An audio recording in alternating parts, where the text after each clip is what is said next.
पे ही चलने वाले लोग हैं मेरे भाइयों। ये करते हैं डाइवर्ट एंड रूल। नौजवान सब अंग्रेजी थोड़ा थोड़ा पढ़ता होगा क्या जी? डाइवर्ट एंड रूल समझते हो? डाइवर्ट एंड रूल वही होता है, गिली गिली गिली गिली पम पम छू। इधर आप हाथ देखिएगा, उधर डब्बा गाय। दिन भर टीवी आप खोल करके देख लीजिए, एक बार भी नहीं दिखाता है कि सिलेंडर 1200 में मिल रहा है, एक बार नहीं दिखाता है कि प्याज 100 रुपये किलो मिल रहा है, एक बार चर्चा नहीं होती है कि टमाटर 200 रुपये किलो मिला है, एक बार इस पे बहस नहीं हुई कि नींबू 80 रुपये किलो बिक रहा था, एक बार इस बात की जानकारी नहीं दी जाती है कि 45 साल में देश में सबसे ज्यादा बेरोजगारी हो चुकी है। आपको सुनकर के आश्चर्य होगा कि सिर्फ किसान आत्महत्या नहीं कर रहे हैं, कर्जे में डूब करके सिर्फ किसान आत्महत्या नहीं कर रहे हैं, जो गरीब किसान के बच्चे हैं, हर 1 घंटे से कम समय में इस देश में एक जवान आत्महत्या करने को दिवस है। आए दिन महिलाओं के ऊपर अत्याचार होते रहता है। तो ये सवाल हमारे मन में होना चाहिए ना कि हमारा मुद्दा क्या है। अगर हम किसान हैं तो हमारा मुद्दा है कि हमको सही फसल का दाम मिलना चाहिए। खाद लेने के लिए लाइन लगा हुआ है, मतलब क्या हो गया है? अगर हम गरीब हैं तो पहले पैदा होने के लिए लाइन में लगना है, फिर जीवन जीने के लिए लाइन में लगना है, और फिर जब मर जाए तो संस्कार होने के लिए लाइन में लगना है। यही हो रहा है ना। कभी नोट बदलने के लिए लाइन में लगवा देते हैं, कभी टीका लेने के लिए लाइन में लगवा देते हैं, कभी सिलेंडर लेने के लिए लाइन में लगवा देते हैं, और आजकल किसान खाद लेने के लिए लाइन में लगा हुआ है। लगा हुआ है नहीं लगा हुआ है? बोलिए, हम झूठ बोल रहे हैं? तो आपका मुद्दा यह है कि आपको आपके फसल का दाम मिलना चाहिए, आपको सही समय पे खाद और बीज मिलना चाहिए। जो लोग सरकारी नौकरी करते हैं उनको भी तो सुरक्षा की जरूरत है। आप बच जाइएगा दिनेश भाई, तो ये वादा कीजिए कि अगर आप एमएलए बन जाएंगे तो आपको जीवन भर पेंशन मिलेगा। तो आप देश की सेवा करेंगे एमएलए बन करके तो आपको पेंशन मिलेगा, और ये सेना की नौकरी कर रहे हैं, ये देश की सेवा कर रहे हैं, तो इनको पेंशन क्यों नहीं मिलेगा? ये सवाल है कि नहीं? तो कहते हैं कि खजाना में पैसा नहीं है। हाय रे चचा जान, खजाना में पैसा नहीं है तो 20,000 करोड़ का पार्लियामेंट बनाने का क्या जरूरत है? एमपी एमएलए को पेंशन मिलेगा और मास्टर जी को पेंशन नहीं मिलेगा, कांस्टेबल की नौकरी करने वाले को पेंशन नहीं मिलेगा, सरकारी विभागों में काम करने वाले को पेंशन नहीं मिलेगा। तो मैं कहना यह चाहता हूं कि जैसे वो अपने भविष्य के बारे में सोच रहे हैं, हमको अपने भविष्य के बारे में सोचना पड़ेगा। इस देश के आम आवाम को अपने भविष्य के बारे में सोचना पड़ेगा। और उनका भविष्य क्या है? उनका भविष्य ये है कि उनके लिए रोजी रोजगार की व्यवस्था हो, उनके लिए पढ़ने लिखने की व्यवस्था हो। अगर हमारी सरकार कह रही है, हमारी पार्टी कह रही है कि हम मध्य प्रदेश में आएंगे तो ओल्ड पेंशन स्कीम लागू करेंगे, और यहां एक बात मैं आपको कह दूं, ये राहुल गांधी हैं, ये राहुल गांधी हैं। आज के डेट में कांग्रेस का चेहरा एक ऐसा व्यक्ति है जो उतनी ही बात करता है जितनी बात वो पूरा कर सकता है। अगर वो कह रहे हैं कि मध्य प्रदेश में ओल्ड पेंशन लागू होगा तो मध्य प्रदेश में ओल्ड पेंशन लागू होगा, इस बात को कोई खारिज नहीं कर सकता है। अगर हम कह रहे हैं किया है, उस कलंक को मिटाने का काम आप लोगों को करना पड़ेगा। बोलिए, करेंगे कि नहीं करेंगे? अगर आप करेंगे तो एक आखिरी बात बोल करके अपनी बात को खत्म करूंगा। जब नदी पार करना हो ना तो मन में कोई संदेह नहीं होना चाहिए। सड़क पार करते हुए अगर मन में संदेह रखिएगा ना तो दुर्घटना हो जाती है। जो लोग भाजपा को रखना चाहते हैं, कितना भी अपमान किया हो भाजपा ने, हमारे यहाँ कहावत कहा जाती है, बाबू केना रहे छी, लायक मुका खाए छी भने रहे छी। कहने का मतलब यह है कि बाबू कैसे रहते हैं? बोला कि लायक जूता खाते हैं, ठीके रहते हैं। तो उनके लिए तो कुछ नहीं कहना है, लेकिन जो लोग परिवर्तन करना चाहते हैं उनसे हम यही कहना चाहते हैं, फिर ये चुनाव एक व्यक्ति का चुनाव नहीं है, फिर ये चुनाव एक दल का चुनाव नहीं है, फिर ये चुनाव एक सिंबल का चुनाव नहीं है। यह चुनाव आपके अपने सवाल का, आपके अपने काम का और आपके आत्मसम्मान का चुनाव है। इस बात को याद रखिएगा, आपको इनकार नहीं करेगा। आज जो मध्य प्रदेश का चुनाव हो रहा है, इस चुनाव में मध्य प्रदेश की एक एक जनता को, मुरैना, भिंड, ग्वालियर, चंबल संभाग की एक एक जनता को अपने अपमान का बदला लेना है। इस बात को याद रखिएगा। और अपमान क्या होता है? अपमान ये होता है, यहां माताएं बैठी हुई हैं, माता जी रोटी पकाती हैं ना, और रोटी को समय पे नहीं पलटते हैं तो रोटी जल जाता है, नहीं जल जाता है। और रोटी पकाने का गणित क्या है? ना पहले पलटिए ना बाद में पलटिए। मध्य प्रदेश की जनता ने बिल्कुल सही समय पे सरकार पलट दी थी। बोलिए, पलटी थी कि नहीं पलटी थी? मध्य प्रदेश की जनता ने, भाजपा को तो अब समझ में आ रहा है कि शिवराज नहीं चलेंगे। नहीं, देखे हैं, हमको तो कई बार दया भी आती है सच में उनको, सच बोल रहे हैं। मतलब दया इसलिए आती है कि चलिए कुछ भी हो, शिवराज जी कई साल दिए मध्य प्रदेश को, अपनी पूरी जिंदगी दे दी, तो उनको पोस्टर से गायब कर दिया है।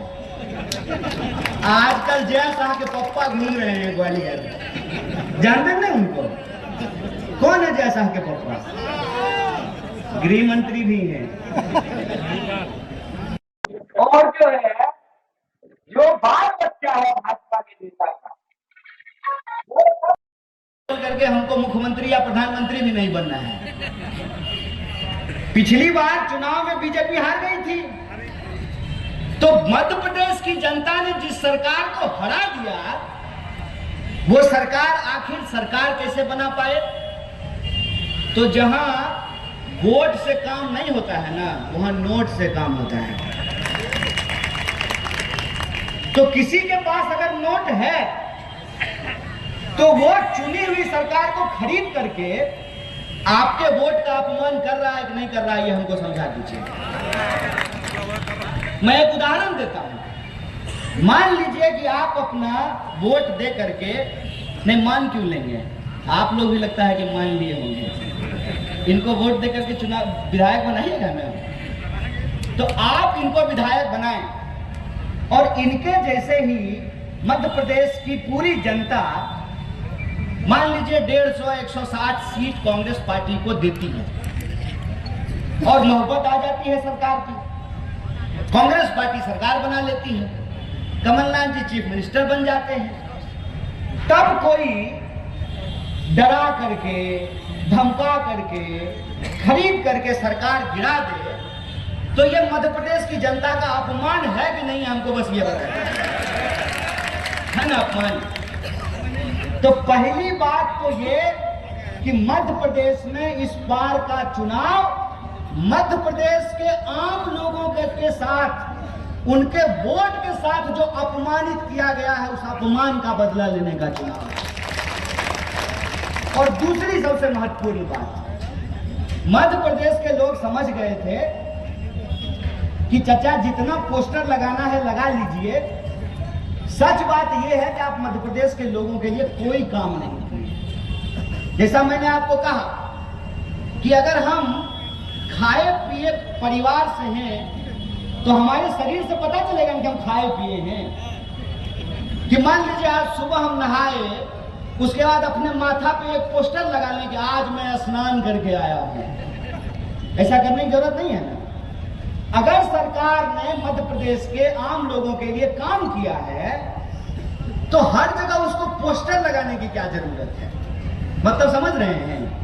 मतलब ये कि वो पोस्टर लगा करके आपको बता रहे हैं कि हम आपके विकास का काम कर रहे हैं। अरे महाराज, आप हमारे विकास का काम कर रहे हैं और हम ही को पता नहीं चल रहा है। ये कैसा विकास आप कर रहे हैं कि आपको पोस्टर लगा करके बताना पड़ रहा है कि हम विकास का काम कर रहे हैं। और अगर आप विकास का काम कर रहे हैं सिंपल से एक बात है। तो विकास का काम अगर शिवराज जी कर रहे थे तो शिवराज जी को पोस्टर से गायब क्यों कर दिया है? अगर शिवराज जी विकास का काम नहीं कर रहे थे तो जो है सूटकेस में नोट भर करके एक चुनी हुई सरकार को खरीद करके गिराया किस लिए? और जो वादे हैं उन वादों को तो छोड़ दीजिए। क्या वादा था? कुछ वादे आप लोगों को याद होगा। आप तो किसान प्रकोष्ठ चलाते हैं। किसानों का कर्जा माफ करने की बात थी। 11 महीने की कमलनाथ जी की जो सरकार थी उसमें 22 लाख, मैं ठीक बोल रहा हूँ, 27 लाख। असल हम कागज पे लिख के भाषण नहीं देते, टेलीप्रॉम्प्टर भी नहीं लगाते। 27 लाख किसानों का कर्जा माफ किया गया और बिजली बिल जो है उसको माफ किया गया। जब वापस ये जो बिकी हुई सरकार बनी, इस बिकी हुई सरकार ने क्या किया? बिजली बिल बढ़ा करके दाम लेना शुरू किया। और कोई ऐसा महकमा नहीं है, ये हमको कहने की जरूरत नहीं है, आप मध्य प्रदेश में रहते हैं, आप हमसे बेहतर जानते हैं। बताइए कोई ऐसा डिपार्टमेंट है जहां ऊपर से या नीचे से बिना घूस दिए काम हो जाता है? और इधर नौजवान सब खड़ा है, इधर ये जो मंच है ये इतना खूबसूरत मंच है कि इस मंच पे स्वामी जी भी हैं, किसान भी हैं, जवान भी हैं, सेना के लोग भी यहाँ खड़े हैं। साहब मैं आपको बता दूं, मेरे परिवार से 16 लोग बेंच की नौकरी करते हैं, 16 लोग। और हम जानते हैं कि आम परिवारों के लोगों की स्थिति क्या है। स्थिति ये है कि कहीं नौकरी मिल जाए, कोई काम मिल जाए तो हम चाहते हैं कि वो काम हमको मिले, हम नौकरी करें। काम की हालत ये बना दी गई है कि पहले तो भर्ती नहीं आती है, भर्ती आती है तो एग्जाम नहीं होता है, एग्जाम हो जाता है तो रिजल्ट पैसा लेकर के निकाला जाता है। अभी पटवारी घोटाला हुआ है नहीं हुआ है? और साहब आप जब नौकरी किए थे तो आपको पूरी नौकरी थी। ये जो एमएलए बनेंगे धीरज भाई, दिनेश भाई, तो ये बनेंगे 5 साल के लिए। इधर जो जवान सब खड़ा है ना, दोस्त जानते हो, एमपी बनेगा 5 साल के लिए, हम फौज का नौकरी करने के लिए 4 साल के लिए जाएंगे। बोलो ये बेईमानी है कि नहीं है? मैं सबसे पहले मुरैना की पवित्र मिट्टी को नमन करता हूँ, प्रणाम करता हूँ। पसीने की कमाई से अपने परिवार का भरण पोषण करने वाले मुरैना के और इस इलाके के एक एक नागरिकों को क्रांतिकारी जय भीम प्रेस करता हूँ, उनका क्रांतिकारी अभिनंदन करता हूँ। दोस्तों, मैं आपसे 2-4 सीधी बात करना चाहता हूँ, क्योंकि चुनाव का वक्त है और चुनाव एक ऐसा वक्त होता है कि जिसमें हर कोई अपने बारे में अच्छी ही बात करता है। कोई नहीं कहता है कि हमारा दही खट्टा है, हर कोई कहता है कि हमारा दही मीठा है। तो इस बात की चिंता आप मत कीजिएगा कि हम आपके सामने भारतीय राष्ट्रीय कांग्रेस और हमारे भारतीय राष्ट्रीय कांग्रेस के एक साधारण कार्यकर्ता से होते हुए किसान प्रकोष्ठ का अध्यक्ष बनने वाले भाई धीरज, जो हमारे दिनेश गुजर जी हैं, इनके प्रशंसा और तारीफ में मैं कोई बात नहीं कहूंगा। वो बात मैं इसलिए नहीं कहूंगा कि कहते हैं हाथ कंगन को आरसी क्या और पढ़े लिखे को फारसी क्या। मतलब अगर हम कपड़ा पहने हुए हैं तो सबको दिख रहा है ना, हम कपड़ा पहने तो सबको दिख रहा है।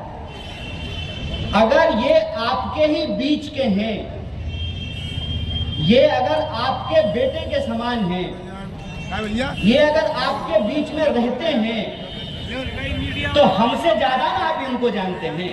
है कि नहीं है?